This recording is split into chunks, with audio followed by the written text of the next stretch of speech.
welcome back to Miss Dias and the channel with me, Miss Dias. Ya, akhirnya kita tiba di suplemen bab 3, yaitu menentukan peluang usaha. Well, sebelumnya kalau kamu masih kelewatan sama video-video Miss Dias tentang kewirausahaan dan entrepreneurship, ya, kamu bisa deh balik lagi ke playlist Miss Dias tentang bagaimana cara memulai bisnis. Oke. Di sana kamu bakalan belajar tentang yang paling awal banget, yaitu bagaimana kita belajar bermimpi memiliki sebuah bisnis, kemudian langkah-langkahnya, do and don'ts-nya, negatif positifnya, kerugiannya, segala sesuatunya tentang kewirausahaan. Dan yang terakhir yang kita omongin di minggu lalu adalah tentang karakter kewirausahaan. Well, hari ini kita sudah melangkah semakin dekat dengan calon bisnis kita. Well, kita akan mulai nih menentukan peluang usaha. Well, peluang itu sebelumnya Miss Jas kasih tahu peluang itu bisa ada di sekitar kita, jadi bisa kita cari, kita temukan, tapi kadang-kadang juga kita harus ciptakan sendiri. Nah, di sini pada modul ini Miss Dias akan menjelaskan sesuai modul dulu ya, lalu Miss Dias akan menambahkan perspektif Miss Dias sebagai ya praktisi juga di bidang usaha gitu. Ya, jadi di buku ini yang penting di bagian menemukan peluang usaha yaitu pertanyaan ini kalau menurut Miss Dias. Oh sorry. Ya, apakah yang menjadi kebutuhan masyarakat atau kebanyakan anggota masyarakat saat ini atau di masa yang akan datang? Gitu. Ketika kita ingin menemukan peluang usaha, kita harus bertanya pada diri tentang pertanyaan ini. Jadi kita harus doing kind of mini research lah ya, jadi survei kecil-kecilan gitu. Masyarakat di sekitar kita nih lagi perlu apa sih gitu, ya. Jadi misalnya sekarang tahun 2020 pandemi gitu, kebutuhan masyarakat kita nih apa sih gitu. Ayo kita temukan peluang untuk berbisnis di sekitar kebutuhan masyarakat di tahun ini gitu. Jadi nantinya ketika kita memulai bisnis sesuai dengan kebutuhan masyarakat, kan pastinya masyarakat akan membeli produk kita karena mereka butuh gitu. Tapi kita juga nggak boleh berhenti pada kebutuhan masyarakat hari ini. Kita harus berpikir juga jangka panjang. Lalu apakah ini akan hanya trennya tahun ini saja atau di masa akan datang juga akan menjadi peluang bisnis juga ya gitu. Jadi kan seperti yang di suplemen modul sebelumnya kita udah bahas karakternya adalah salah satunya wirausaha itu berpikiran jangka panjang gitu, prospektif gitu. Jadi gimana sih berikutnya usahanya gitu, ada planningnya jangka pendek, menengah, dan panjang. Seperti itu juga ketika kita melihat sebuah peluang. Terus ketika kita melihat peluang ini, hati-hati. Peluang yang ada di satu daerah mungkin saja tidak sama dengan di daerah lain, gitu misalnya. Ini sesuai dengan karakteristik setiap daerah. Mungkin saja berbisnis keju di Belanda itu sangat profitable, tapi ketika berbisnis keju di Indonesia, mungkin karena konsumennya tidak membutuhkan keju terlalu banyak, mungkin tidak akan terlalu laris gitu di Indonesia. Mungkin target pasarnya diubah gitu. Oke, produksi keju ala Indonesia, tapi target pasarnya ke luar negeri gitu. Semuanya itu harus disesuaikan dengan kebutuhan masyarakat. Sekarang kamu lihat dulu target pasarmu di mana. Kira-kira perlu apa mereka hari ini dan ke depannya. Seperti itu. Lalu kamu lakukan research, lalu list apa-apa saja kira-kira kebutuhan masyarakat atau kebanyakan anggota masyarakat saat ini dan di masa depan. Kira-kira nanti selain masker, lalu hand sanitizer, disinfektan, masyarakat kita setelah pandemi ini akan makin menjaga kebersihan. Jadi kira-kira di masa yang akan datang mereka akan membutuhkan gitu. Nah, Itu yang kamu harus pikirkan berikutnya. Well, selain hal itu, di modul suplemen bab 3 ini ya, modul kewirausahaan suplemen bab 3 ini juga dikasih tahu bahwa ya, bahwa, mmm, it's stuck, oke. Ya, ada 2 pendekatan katanya untuk menemukan peluang usaha, gitu. Ini menurut modul loh ya, sebelum kalian mulai, berargumen dengan Miss Dias. Karena memang, di referensi lain, kondisi atau definisinya berbeda. Miss Dias jelaskan sesuai modul dulu, oke? Jadi 2 pendekatan untuk menemukan peluang usaha itu menurut modul kewirausahaan tahun 2012 ya, sorry, 2013, bahwa ada 2 pendekatan, yaitu pendekatan inside out, ya, pendekatan dari dalam keluar, dan pendekatan outside in, dari luar ke dalam. Pendekatan inside out ini apa, Miss Dias? Oke, bahwa pendekatan ini adalah kamu bisa menemukan peluang usaha, ya, yang akan berujung pada keberhasilan atau kesuksesan usahamu dengan memenuhi kebutuhan yang ada saat ini. Dengan memenuhi kebutuhan yang ada saat ini. Jadi kamu cari tahu kebutuhan saat ini, lalu kamu penuhi, maka itulah peluang usaha yang akan bikin kamu jadi sukses atau berhasil. Gitu. Itu menurut modul ya. Terus kemudian pendekatan outside in, yaitu dari luar ke dalam, yaitu kamu bisa menemukan peluang usaha dan akhirnya berhasil dengan menciptakan kebutuhan, ya.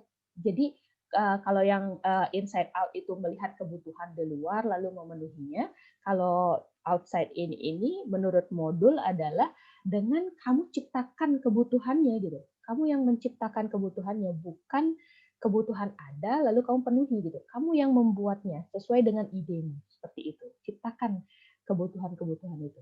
Seperti itu menurut modul. Tapi ketika Miss Dias membaca beberapa referensi, menyatakan bahwa sebaliknya loh ini. Kalau kalian pernah baca di luar, mungkin kalian akan berpikir, kok gitu ya di modul ya?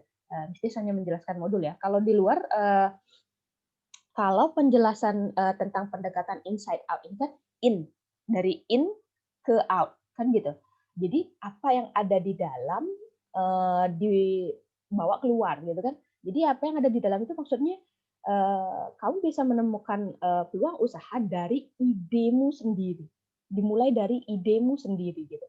Ide saya adalah mau buat masker medis yang lebih murah gitu dengan berbahan apa gitu.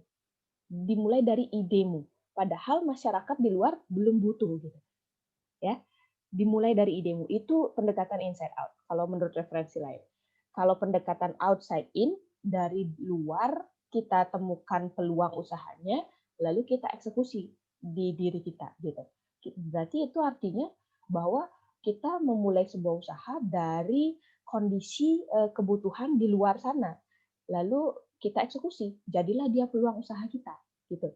Jadi agak kebalik ya sedikit apa yang Miss Dias baca di luar dengan apa yang ada di modul. Tapi intinya adalah jangan meribetkan sebuah inilah apa ya, sebuah term ya. Yang penting kita punya sebuah pegangan bahwa menemukan peluang usaha itu ada 2 caranya gitu. Adalah dari dalam diri kita dengan dari ide kita sendiri membuat sebuah usaha, atau dari kebutuhan masyarakat, itu aja. Entah yang mana yang benar. Mungkin di sini ahli ahli ekonomi bisa ikut komen-komen di bawah sini di kolom komentar Miss dia sebenarnya yang mana yang benar. Ya, yang di modul atau yang referensi di luar yang Miss baca-baca itu. Oke. Thank you deh buat yang udah komen. Nanti kita ngobrol di bawah ya, di komen di bawah. Next, nah setelah kamu akhirnya menemukan peluang, ya, jadi berikutnya adalah kan ada tuh kamu menemukan peluang, kamu list tadi peluangnya A, B, C, D, banyak sekali kamu temukan pastinya. Ya karena peluang itu banyak sekali di sekitar kita. Jangan cuma bilang saya cuma ketemu satu peluang Miss gitu. Berarti kamu kurang kurang teliti dan kurang penelitian gitu ya. Jadi setelah kamu akhirnya punya list of apa ya, needs, idea gitu ya, to be developed as your business gitu ya. Maka berikutnya kamu harus memilih. Caranya memilih adalah dengan menjawab pertanyaan ini. manakah di antara lapangan usaha dan gagasan-gagasan usaha tersebut yang paling tepat dan cocok untuk saya.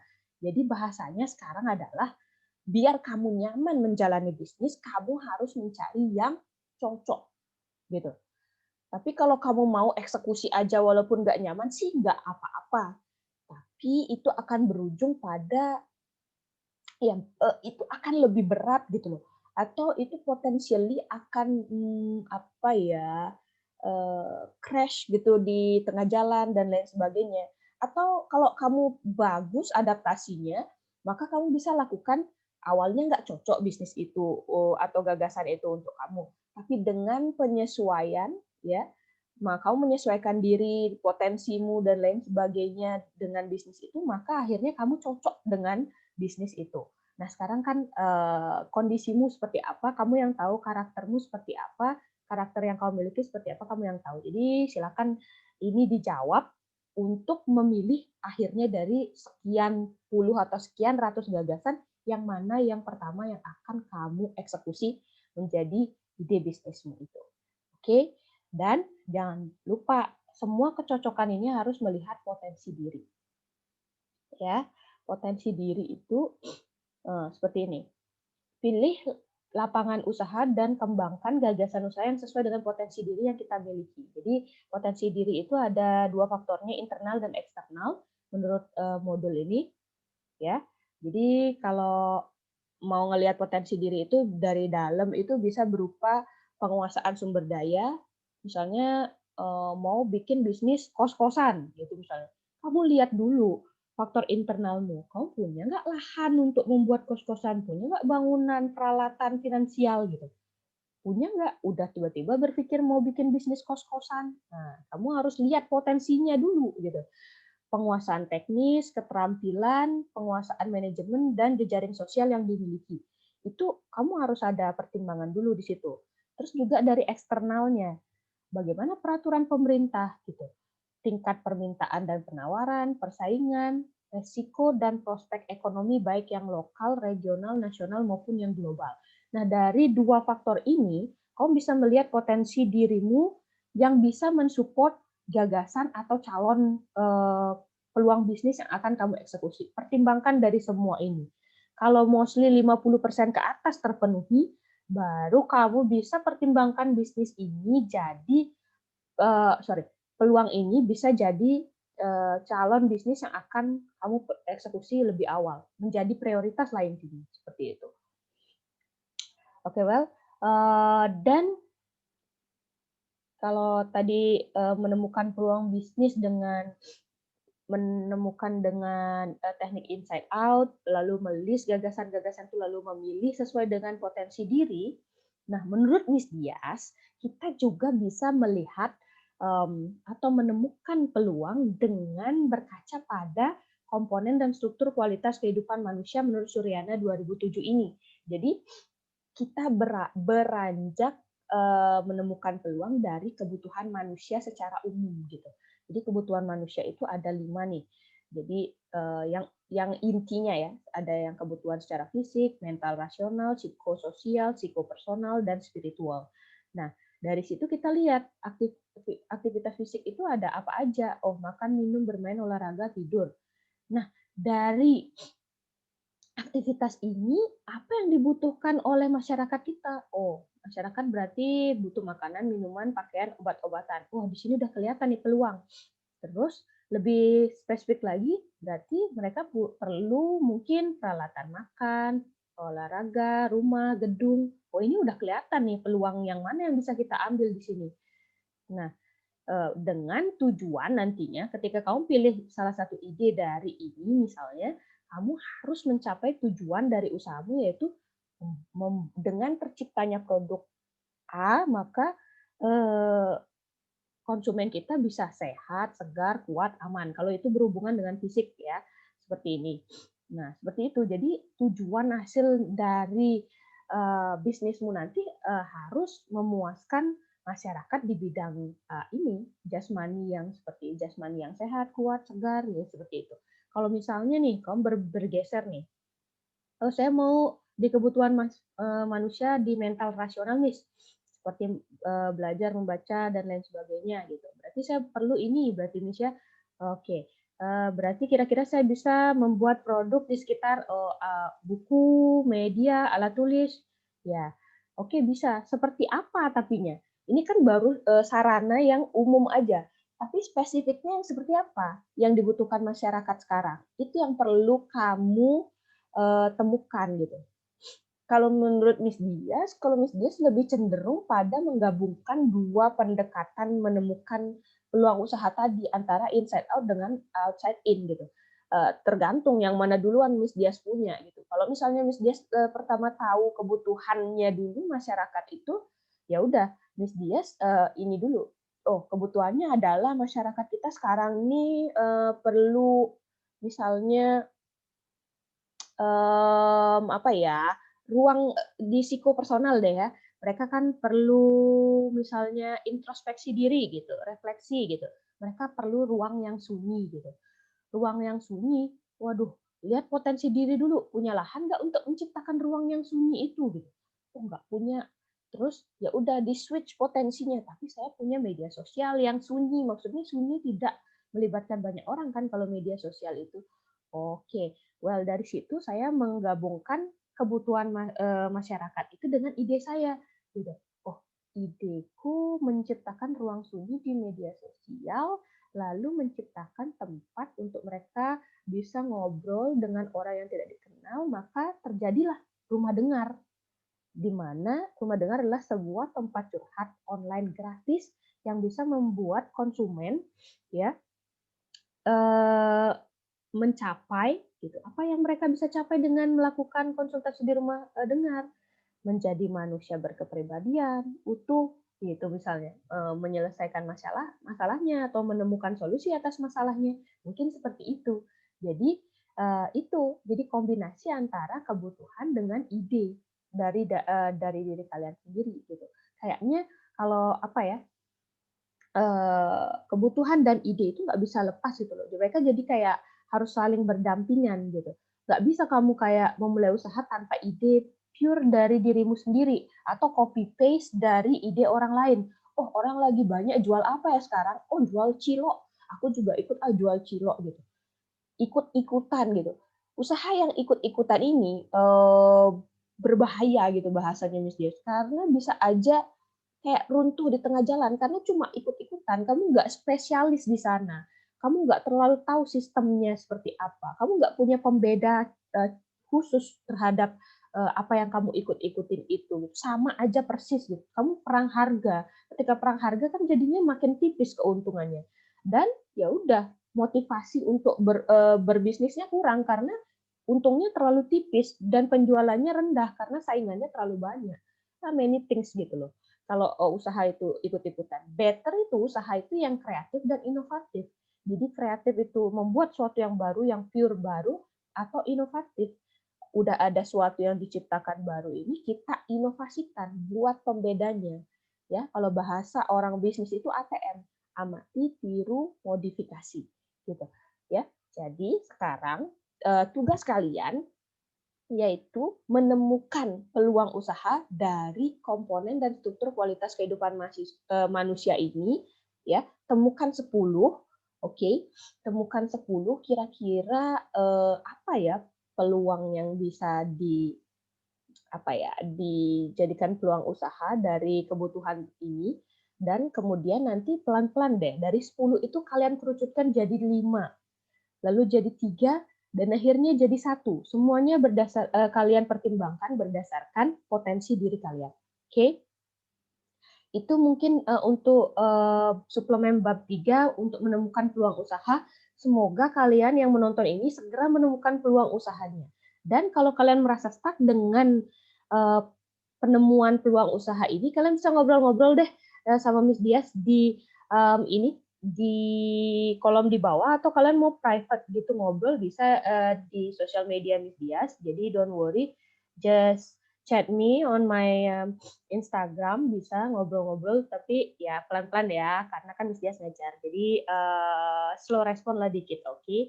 Itu aja mungkin untuk suplemen bab 3. Thank you very much untuk yang udah nonton. Jangan lupa di-share video ini agar berguna lebih banyak orang.